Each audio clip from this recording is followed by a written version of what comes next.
scarcity, insecurity on foods and other commodities as is plunging Nigeria to a total collapse. What can you say about this?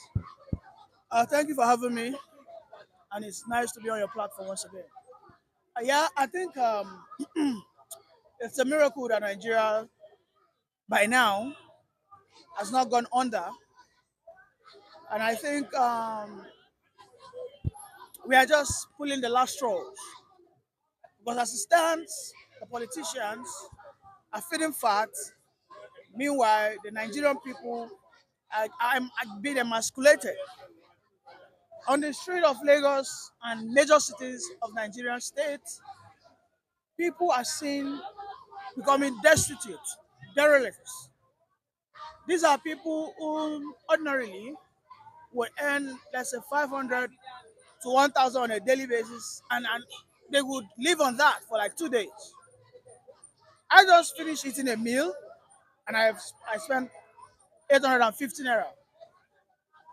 So that means a man who is earning 1,000 naira on a daily basis has no way on surviving if he doesn't indulge in illegality.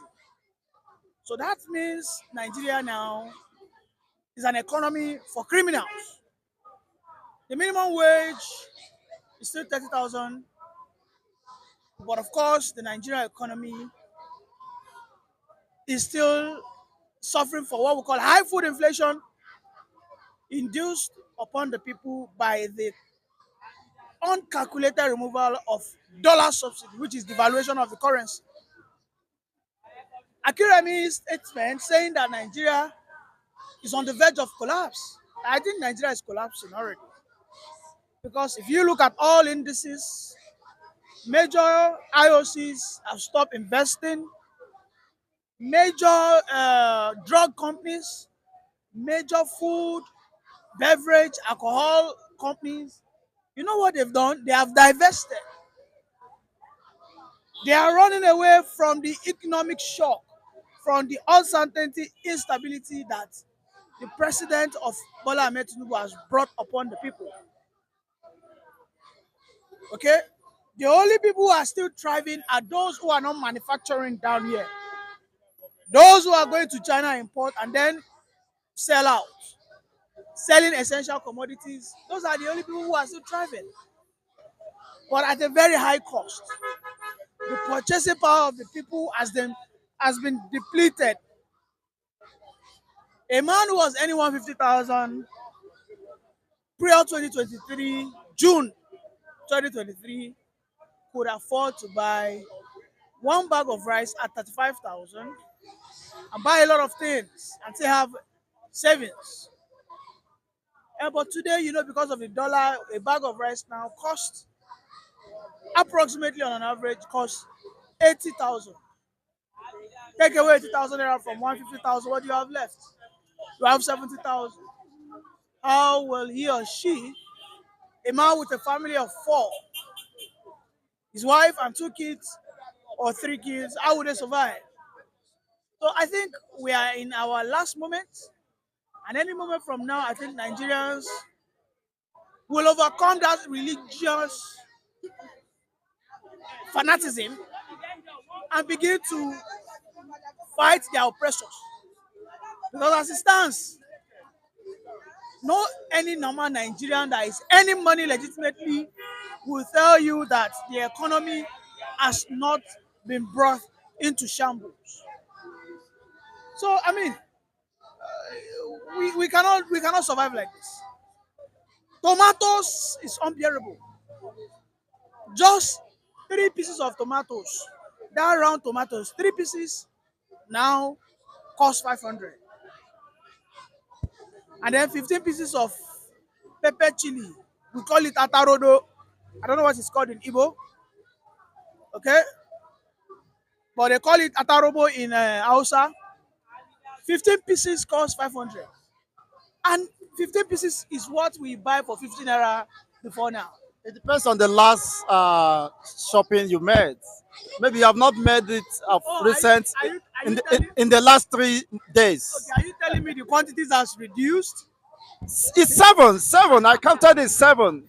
So Okay. when last do you make that shopping? Okay. I think I made my last shopping 2 weeks ago. I think I went to a major market. Maybe that is why. Okay, you went even Yeah, to yeah. major So markets. yes, I You did not buy it on the roadside. you must be kidding now. It simply means if I go to an aboki to buy pepper and tomatoes, I might go up with just one piece of tomato and maybe 7 pieces of atarodo. 1,000 is gone. Listen, Nigerians, there's no two ways about this. The current administration is not taking the issue of food insecurity. They're not taking it serious. And there's nothing that will enter our head when we are hungry. Nothing. This is why there's cholera outburst. People are suffering. There's malnutrition everywhere. The poor man could ordinarily eat beans and gari, you know. But today, beans even more expensive than what? Than rice. A dedica of beans now, I think it's 2.7. And this is the common man food before. Before, It's like poor man food. let me tell you, The hope of a poor let me man. tell you, there's what we call, there's something they call concrete. You know what they call concrete, that food? They call it beans and bread. That when you eat them, that you, for night before hunger will catch you again. But now, who born you? Who born you to go and buy bread 200? There's the food vendors will tell you there's no beans of 100 naira anymore. In fact, there's no more food of 100 naira, rice 100, there's nothing like that. A spoon of rice is 300. Let me say that again. A spoon of rice, a scoop of rice is 300. And this used to be how. So depending on where you go, I mean, these are just mama puts on the and this one streets. na for here where we dey is based on saying a local place. Imagine you go to Ikeja, you go to Maryland, you go to all these places. This is unbearable.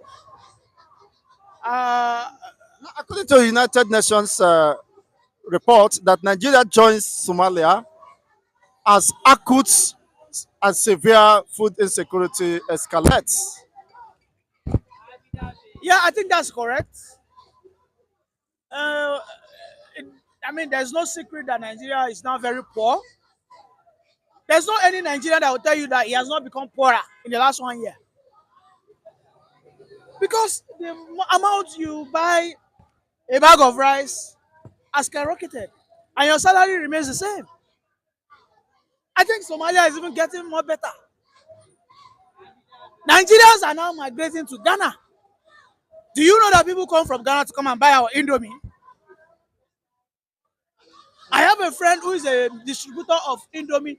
She says that our major customers now are Ghanaians. That they come here and pack all our goods to Ghana. What does that signify to you? What is that? What does that symbolize? We used to be the one that would go to Cotonou and buy their food. Have you forgotten? We go there, we buy rice, we buy chicken. It's cheap, oh, isn't it? But then now the Cotonous are the one coming back here to Nigeria to pack our own what? Panla. They pack our what? Our bread. I mean, their money is even one naira now. 1,000 sefa is 3,000 naira now. Everything has reversed. It used to be 1,000 naira to 3,000 sefa. I used to go to Cotonou to go and have for vacation. I would go with 200,000. That 200,000 is like 500,000 sefa. I will live a lavish life there. Who born me now? Who born me now? It simply shows you that I am now a poor man. An average Cotonous or Benenois is richer than you and I. Yes, because our country has been placed into abyss, economic, under underground. I mean, we have been thrown under the bus. And our politician, Akpabio, says it doesn't matter if Nigerians are suffering, I will approve the jets because the life of the president is important than the 200 million Nigerians. And it is not a lie. You know why I said it's not a lie? The Nigerian people, what would they do? They will accept it and then they will move on. Have you heard anyone complain? Nobody has complained. Everybody said, let him buy it. So indeed, Nigerians, the suffering that we get is self-induced, and I think it will continue until we realize that leadership must be tackled by the Nigerian people. Otherwise, well, cholera will just be the starting point. Thank you so much, You're Mr. welcome. Nee.